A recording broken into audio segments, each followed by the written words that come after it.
नमस्कार साथियों, उत्तराखंड की आवाज में आपका स्वागत है और मैं हूं आपका साथी कैलाश सुयाल। रामनगर में साइबर ठगी के एक बड़े नेटवर्क का खुलासा हुआ है।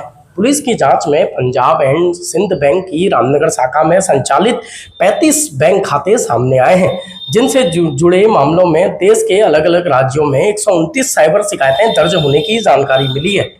मामले की गंभीरता का अंदाजा इसी से लगाया जा सकता है कि रामनगर कोतवाली के उप निरीक्षक ने वादी बनते हुए इसमें मुकदमा दर्ज कराया है।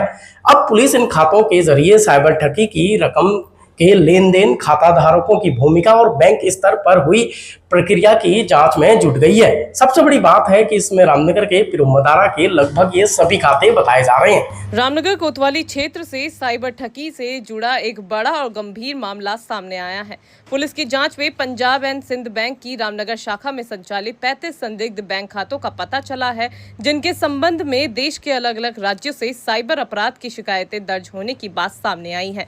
खास बात यह है कि इस मामले में रामनगर कोतवाली के उप निरीक्षक ललित कुमार पांडे खुद वादी हैं और उनकी तहरीर के आधार पर मुकदमा दर्ज किया गया है। दस्तावेजों के अनुसार रामनगर कोतवाली में एफआईआर 26 अगस्त 2026 को दर्ज की गई। मामले में भारतीय न्याय संहिता यानी कि बीएनएस की धारा के तहत मुकदमा कायम किया गया और एफआईआर में जांच की जिम्मेदारी उप निरीक्षक मनोज सिंह को सौंपी गई है, जबकि रामनगर थाना प्रभारी निरीक्षक सुशील कुमार के स्तर से मुकदमा दर्ज किया गया है। पुलिस की तहरीर के मुताबिक साइबर सेल नैनीताल से प्राप्त जांच रिपोर्ट में रामनगर स्थित पंजाब एंड सिंध बैंक की शाखा में खोले गए 35 बैंक खातों को संदिग्ध पाया गया। इन खातों के खिलाफ अलग अलग राज्यों में कुल 129 साइबर शिकायतें national cyber crime reporting portal पर दर्ज होने की जानकारी सामने आई है।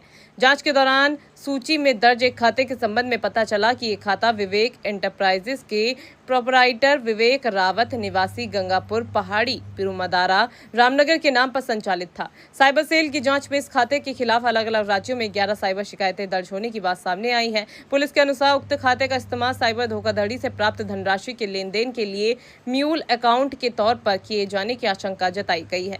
मामले की गंभीरता इसलिए भी बढ़ जाती है क्योंकि जांच में सामने आया कि रामनगर शाखा में खोले गए इन 35 संदिग्ध खातों में से अधिकांश खाते साल 2025 और 2026 में खोले गए थे।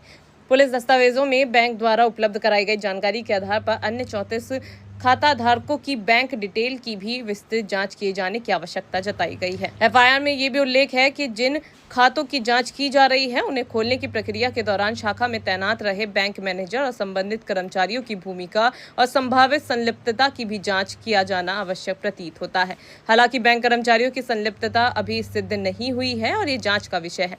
पुलिस के आगे की जांच में बैंक स्तर पर हुई प्रक्रियाओं और खातों को खोलने के दौरान अपनाए गए नियमों की भी पड़ताल की जा सकती है। फिलहाल पुलिस ने मुकदमा दर्ज कर मामले की जांच शुरू कर दी है। जांच में ये पता लगाने का प्रयास किया जाएगा कि इन खातों में साइबर ठगी की रकम किस तरह पहुंची, रकम किन लोगों तक गई और संदिग्ध बैंक खातों के संचालन के पीछे कौन कौन लोग सक्रिय थे। साथ ही बैंक खातों को खोलने और संचालित करने की पूरी प्रक्रिया की जांच के दायरे में रहने की संभावना है। यानी रामनगर में सामने आया मामला केवल एक संदिग्ध बैंक खाते तक सीमित नहीं बल्कि 35 खातों और 129 साइबर शिकायतों से जुड़ा बताया जा रहा है। अब पुलिस की जांच से इस पूरे नेटवर्क और इसमें बैंक स्तर पर किसी संभावित भूमिका की तस्वीर साफ होने की उम्मीद है।